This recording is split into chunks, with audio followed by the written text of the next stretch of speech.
I can feel God's mighty power and God's grace. I can feel the brush of angels' wings. I see glory on each face.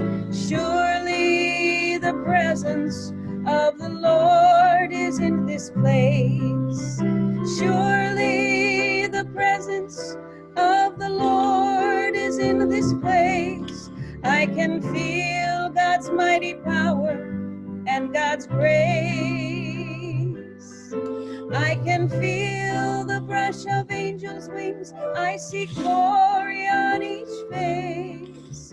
Surely the presence of the Lord is in this place. Well done. Welcome, welcome, welcome on behalf of Melinda and Bonnie and the board and Angels Landing. We're so happy all of you could connect here.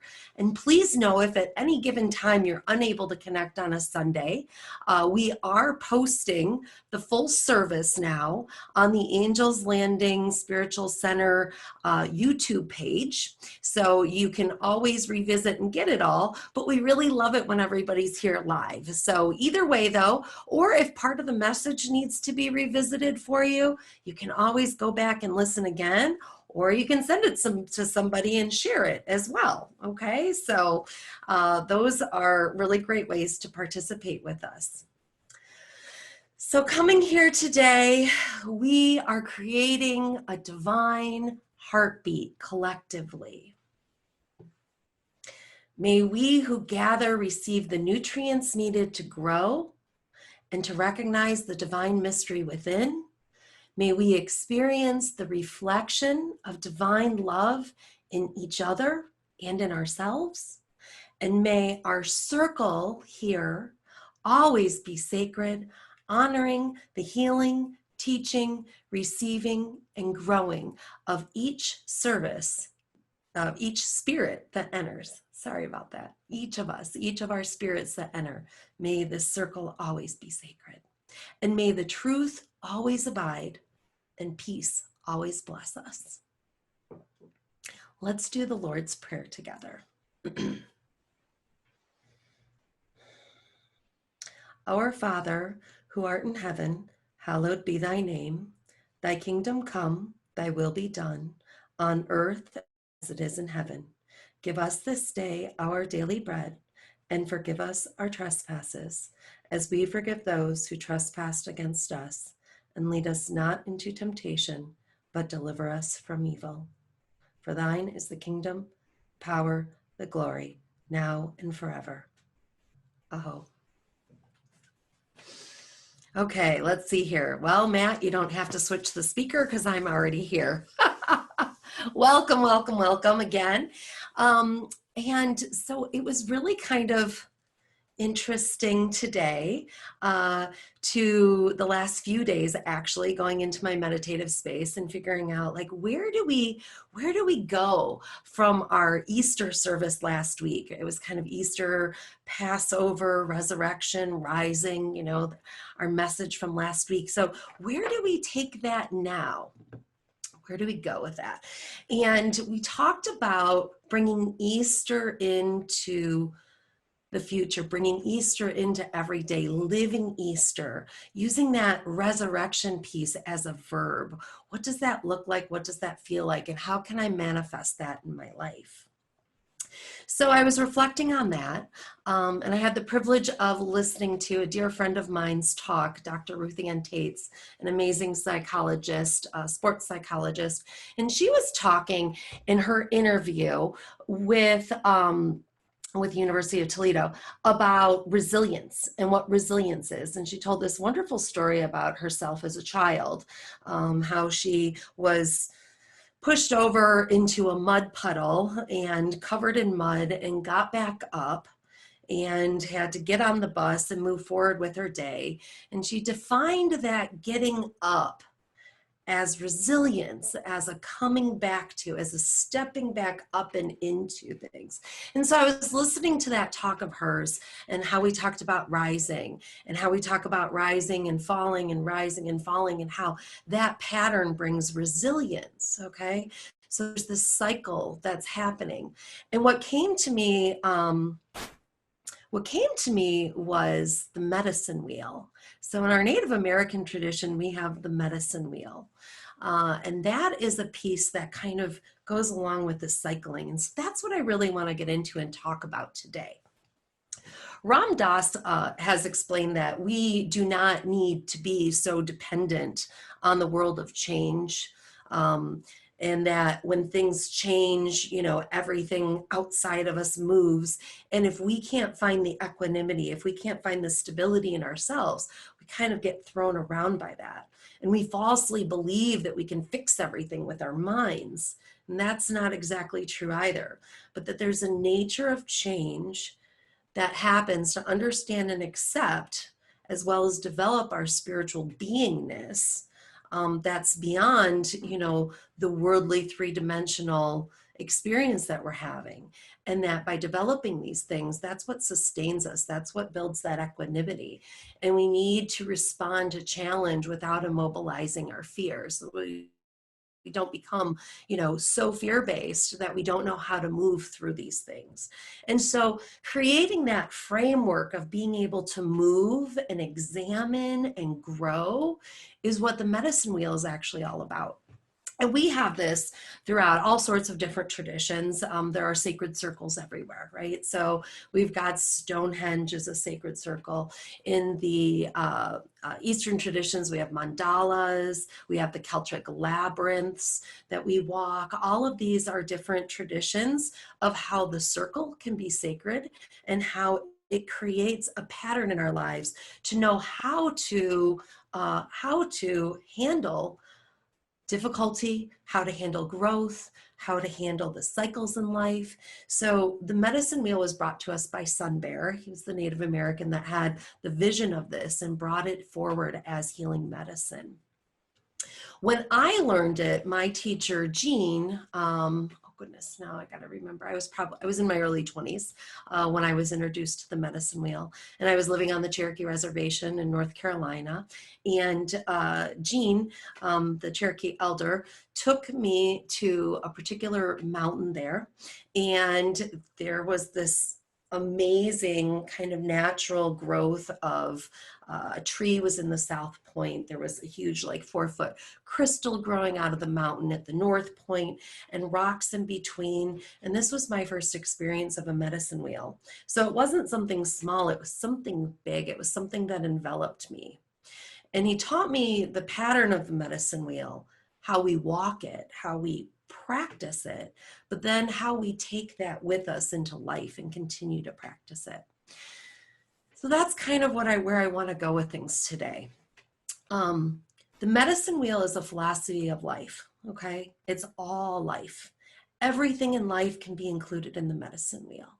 So regardless of what you're experiencing, it falls somewhere in there. And medicine wheels have been duplicated and recreated. And in fact, you know what? I'm going to, hold on here. I'm going to share my screen with you. Okay, here we go.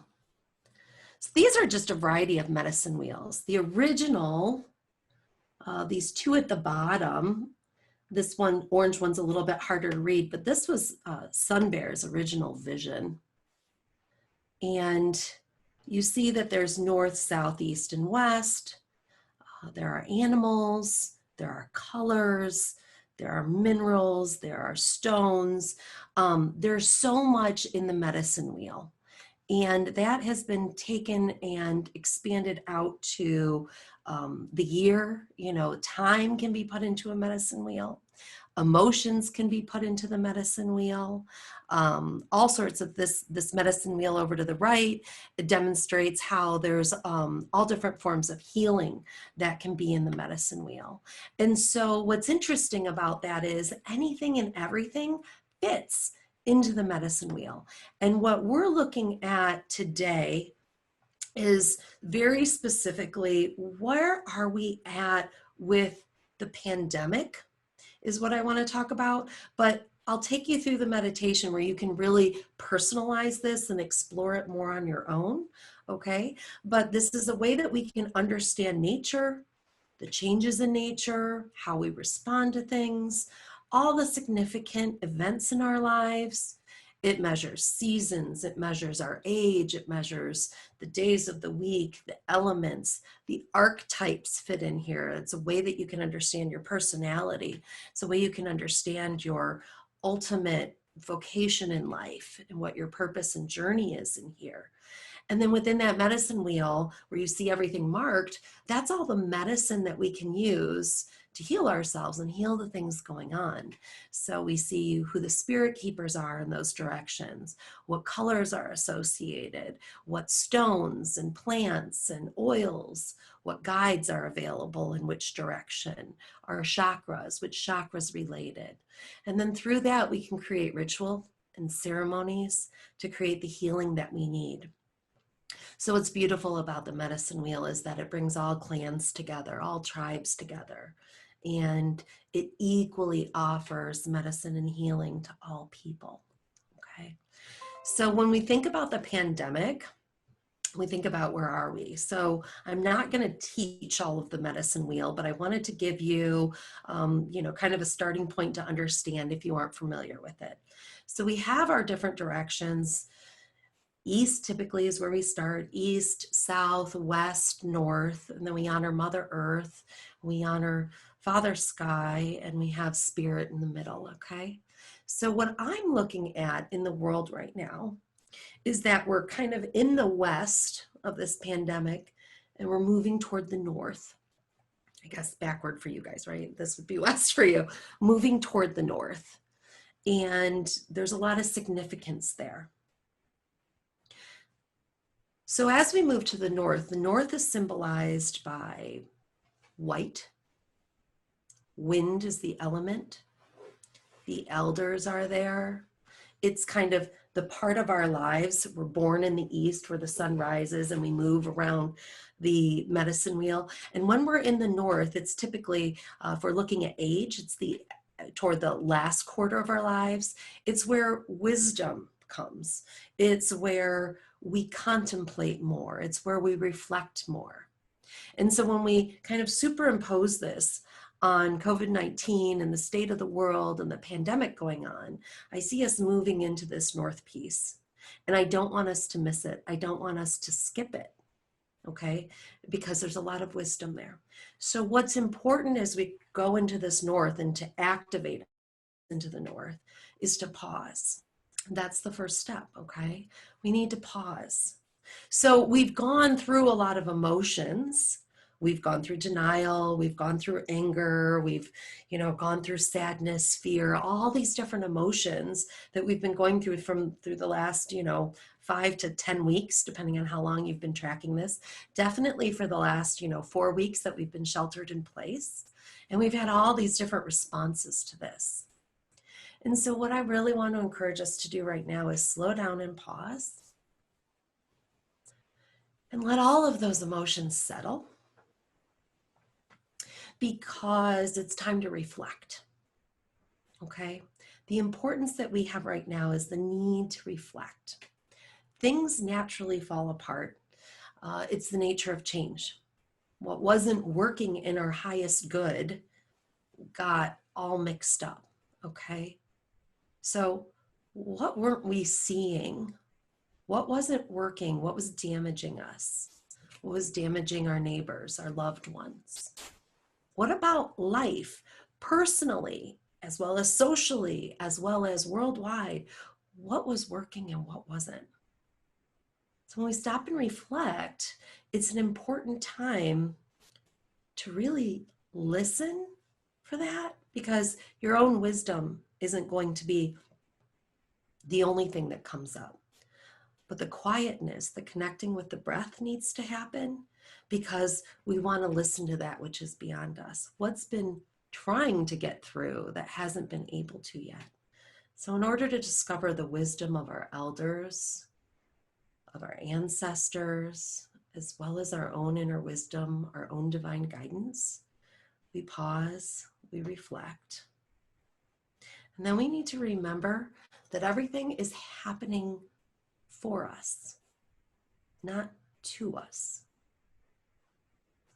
And that's a big shift. That's what takes us into the north, okay? When we now are willing to look at it instead of just experience it. So we want to discover that wisdom. And after we discover the wisdom in the north, then we root ourselves in gratitude. It helps lift our vibration. It helps finishing getting, kind of gives medicine to the fear so that fear fades away. And then we're rooted in our gratitude. We've called forth the wisdom. And then in order to step into the east, where the next rotation comes, we drop the story. Okay, we release the old. We find freedom in the new, and we move into the east, which is the spring. It's new birth. It's going from the mind to the spirit. Okay, so this is where I see the need for awakened beings, for spiritual people. I see it as a need for everybody, but these are the people, we are the people that need to process this for everybody, okay? So I'm gonna go ahead and put a meditation in at this point because I think that we need to do some work around this, and your energy is going to help.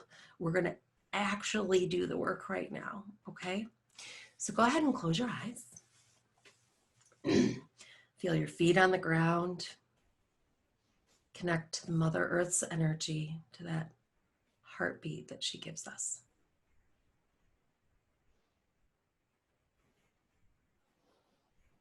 Connect to your breath. Feel your breath as an extension of that heartbeat.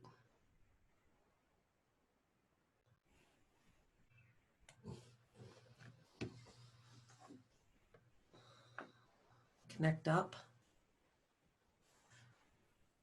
through your crown chakra.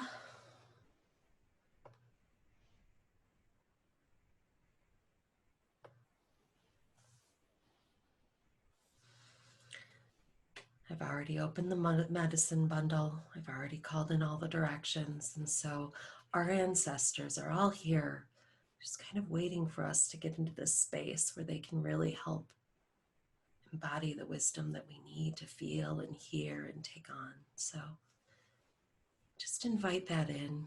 Open your heart. Open your third eye.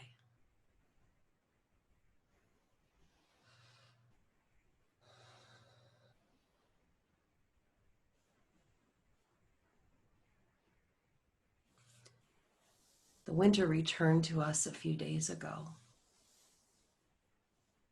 That was Mother Nature calling us, reminding us to visit the silence of the north. It was time. It's time to connect to the ancestors, to find space in the air element of the north in order to discover the wisdom so that we do not repeat the patterns of living that got us here.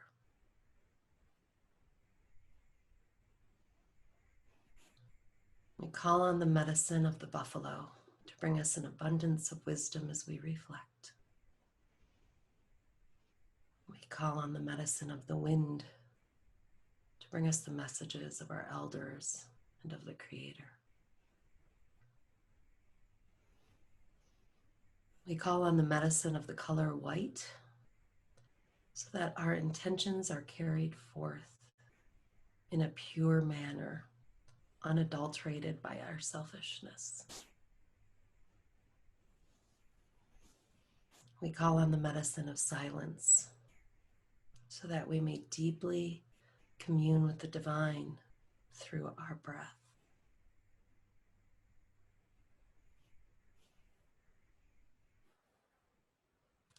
We call on the medicine of Grandmother Moon to calm our fears and awaken our divine intuition, that we may awaken the complete understanding of our collective spirit. inspiring us to live in a sacred manner.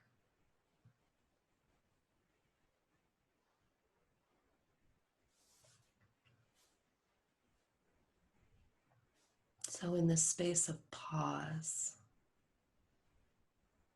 let us reflect in our personal lives. Reflect on what was working and what wasn't before our shelter-at-home orders. How is life different? What wisdom can I gain from reflecting on this?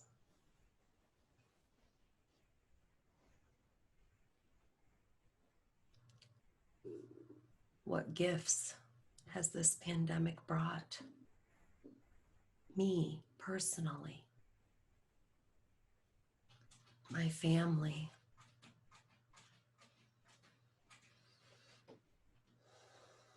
the groups I belong to, my communities? What gifts are being brought to us as the state of Ohio, as the United States? What gifts are being brought to humanity as a whole? Now spend some time just picking one or two things that you can visualize maintaining, that are changes, positive changes for you, maintaining as we move forward, as we go into the spring, as new life comes back, as we shift, because things will never be as they were before, but we can choose to have them be better. What does that look like? Visualize it. Visualize that. Feel the vibration of what that is. And just invite that vibration into every cell of your body.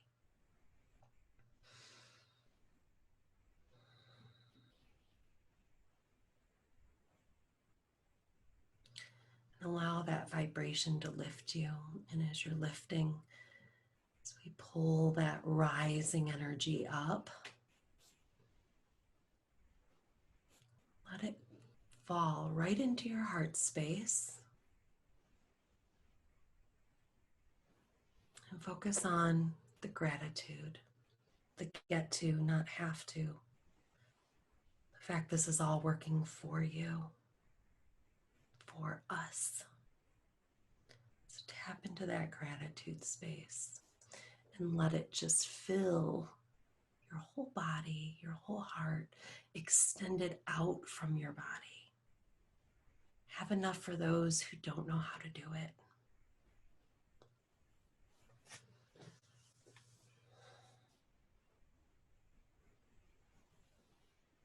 Breathe into your body.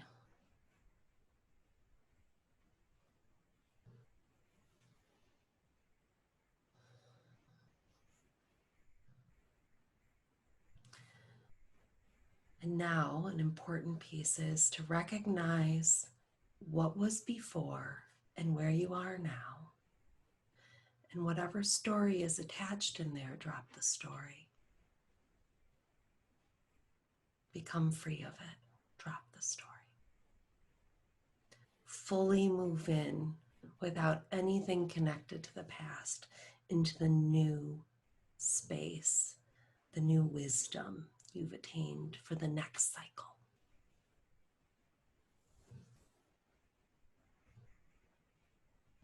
When we travel the wheel and move into the north, we bring medicine so we can rise and we can heal.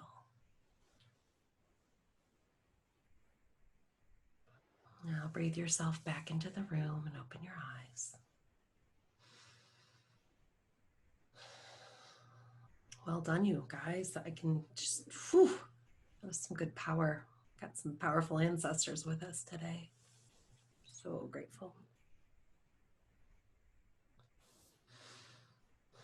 So I really want to tie this back into where we were last week. because it's moving forward. The messages from last week of rising and tying it into the work we do in the north of the medicine wheel. Okay, there's that theme of resurrection, rising, new life. I read this neat little clip about a minister who was confronted, very much confronted, kind of, felt like a rough approach by somebody that was in a retreat with him. And the person asked, have you ever brought someone back from the dead? Kind of challenging him. And his response was yes. He said, every time I bring hope into a situation, every time I bring joy that shatters despair, every time I forgive others and give them back dignity and the possibility of a future with me and others in the community, every time I listen to others and affirm them in their life, every time I speak the truth in public, every time I confront injustice, yes, I bring people back from the dead. And that just, I loved that. That just, boom, right there, wisdom right there. And I love that because it brings this work of the medicine wheel together with this idea of resurrection. So we can identify different ways that we can practice this in our daily lives. This isn't something that we're just hearing that's outside of us. It's something we integrate, So how do you practice resurrection in your daily life? I challenged you last week to start thinking about that. And so as we let go of the old stuff and invite in the new wisdom and drop our stories, what can that look like? To give your full attention to whatever you are doing. You'll recognize the constant renewal of life is all around you. That's mindfulness, right? There's resurrection. You're recognizing it and you're participating in it. To walk the path of beauty and notice the spiritual radiance in people, places, and things, flowers, trees. It's more signs of rebirth, and you're participating in that rising, in that resurrection. Again, that's paying attention to beauty. That's more mindfulness. To leave the past to God's mercy. Leave the future to God's discretion, spirit, divine, whatever your higher power is. To live in the present moment, the only time when God brings forth new life, in the present moment. That's mindfulness again. It's forgiveness, it's letting go. It's not living with the blame game. It's also not doing the worrying and the fear in the future. So being present, that is rising. That is being in the moment. That is resurrection. Whenever you open your heart with compassion to any of the pain in the world, to a person that might be suffering, to bring them back into the land of the living, that compassion, that's love, that's resurrection. When you regularly pray for others as part of your devotional activities or rituals, you're practicing resurrection, ritual. Even enthusiasm, when you can laugh and sing and relish life and have a good time, that's resurrecting, that's a lifting, it's a rising, keeping everybody around you in a higher vibration.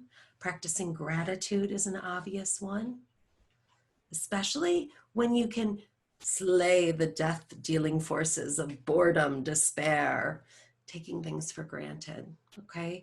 Gratitude shakes us out of that. We need that. It doesn't always mean that you need gratitude when you're feeling crappy. It means even if you're bored, there's something to step into and rise with at any given moment.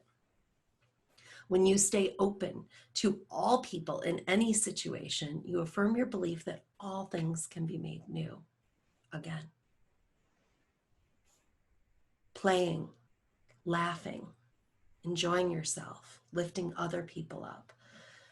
All of this helps. Practicing resurrection also means having confidence that God can make something out of even your selfishness, anger, greed, hatred, any of your shadow qualities, we can be lifted out of. By respecting the mystery of the divine, of human nature and the natural world, you can bear witness to the natural renewal and rebirth. And that is the original medicine wheel. And so we come full circle. You see, resurrection and mindful living is the same as faith, hope.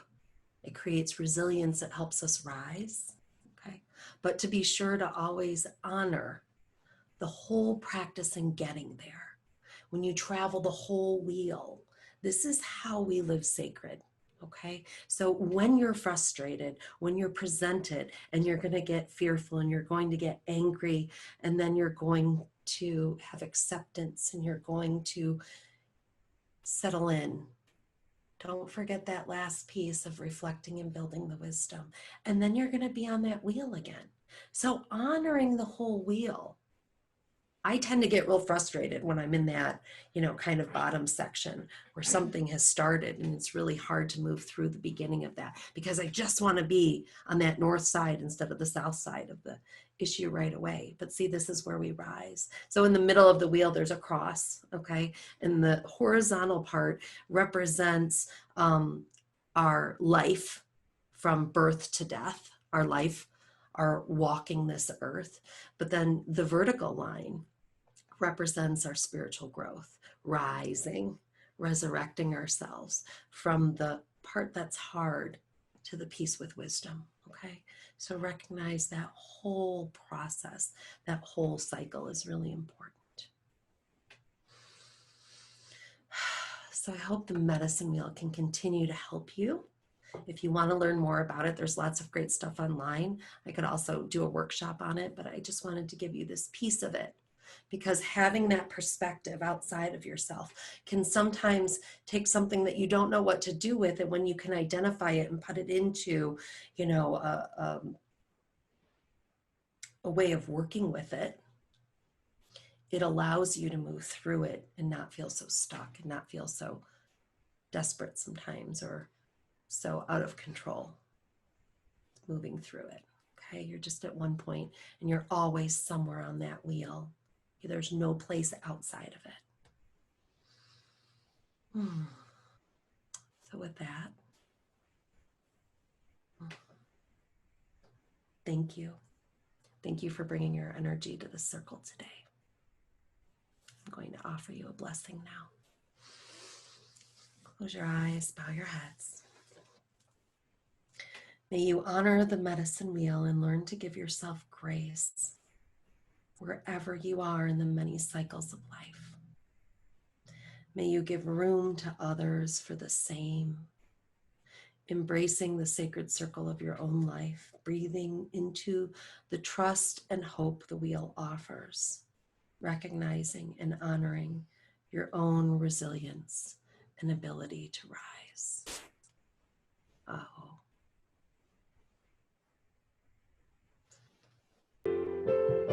Sing on your end.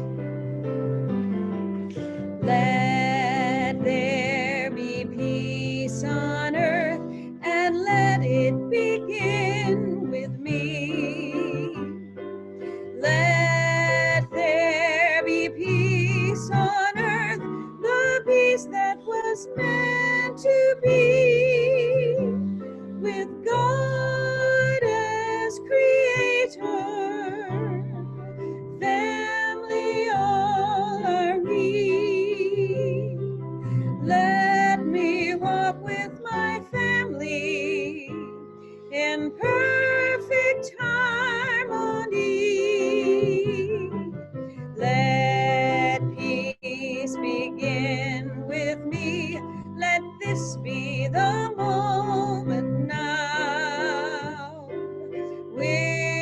with every step I take. Let this be my joyous vow, to take each moment and live each moment in peace eternally. Let there be peace on earth, and let it begin with me.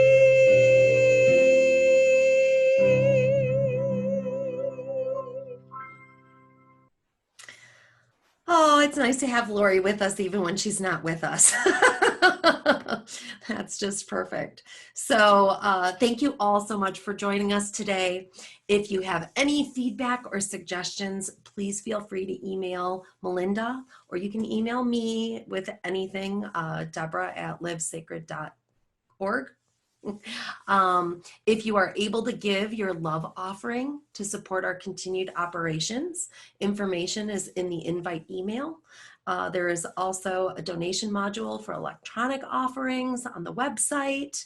We had a few issues with that last week, but I believe everything is in order and fixed now. Any checks can always be sent as well, please. During the shelter-in-place order, Melinda prefers checks to be sent to her home address, and I think that we've had that information out there. We invite you to stay for a bit for fellowship now. So we're going to take like a couple minute break, or whoever needs to take a break, feel free to get up, run to the bathroom, get your favorite beverage. We're not going to play music right now. So, stand up, stretch for a few minutes, and who's ever available to stay and visit for a little bit. We're going to keep the Brady Bunch squares up here, and we'll keep that open for about 30 minutes or so everybody can check in and visit, and blessings to all of you. Thank you so much.